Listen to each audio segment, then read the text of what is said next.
یہ جو وقوع ہے نا جی، یہ ہے 27/2 کا۔ ٹھیک ہے. 1 بجے اپلیکیشن موصول ہوتی ہے یاسر عوان نامی شخص کی طرف سے کہ اس کا چھوٹا بھائی جو میڈیسن لینے جا رہا تھا،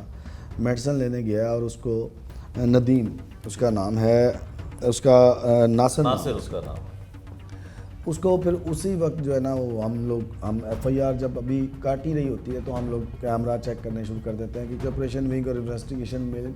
مل کے یہ کام کرتی ہے، خاص طر اغوا کے بارے میں جو بھی ہو کہ اس میں سر جب ہم نے یہ سارا اغوا میں دیکھا، سارا کچھ دیکھا اور اس کی ایف آئی آر درج کی،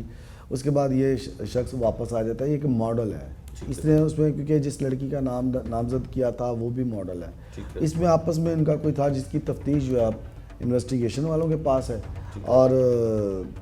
جو وقوع تو یہ ہوا ہے، اس کے بعد جو ہے وہ تفتیش میں ہو سکتا ہے۔ ہمیں جو بھی درخواست آتی ہے اور اس کا مقدمہ درج کیا جاتا ہے تو ہمارے پاس اب یعنی کہ جو سی سی ٹی وی فوٹیج آ جاتی ہیں اس سے کنفرم ہو جاتا ہے، پھر اس کے بعد یہ ہے کہ اس بندے کے بیانات سے کنفرم ہو جاتا ہے کہ یہ جھوٹا ہے یا غلط۔ دیکھیں، جھوٹا سچا ہونا بعد کی بات ہے، جب اغوا ہو تو فوری طور پہ اس کی ایف آئی آر درج کرنی لازمی ہوتی ہے۔ اس لیے میں نے تو اپنے یہی دیے ہوئے ہیں کہ اگر کوئی ایسی اغوا کی کال آتی ہے، بچے کی، بڑے کی، یا کوئی ایسا بندہ اغوا ہوتا ہے، اس کی فوری طور پہ ایف آئی آر، اوپر سے افسران کی بھی ڈائریکشن یہی ہے کہ ایف آئی آر فوری درج کی جائے، تاکہ یہ ہے کہ اگر وہ بندہ نہیں اغوا ہوگا، واپس آ جائے گا، مسنگ ہوگا تو وہ خارج ہو جائے گی۔ خارج ہونے میں تو کوئی مسئلہ نہیں نا ہے، لیکن خدا نہ خواستہ اگر اس کی ایف آئی آر نہ دی گئی اور اس کے ساتھ کوئی مس ہیپ ہو جائے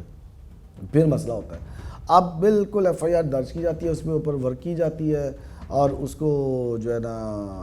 اگر وہ اغوا کا ہوا ہے تو برآمد بھی کیا جاتا ہے۔ آپ کو پتہ لاسٹ ٹائم جو ہے ایک بچہ اغوا ہوا تھا گجرپورے کے علاقے میں، تو بڑی محنت کی تھی اس میں ہمارے سینئرز نے، ایس پی صاحب نے بھی، میں نے بھی، ڈی ایس ایچ او نے بھی، تو وہ بھی تو 48 گھنٹے میں ٹریس ہو گیا۔ دیکھیں جی، یہ تو آپ جب وہ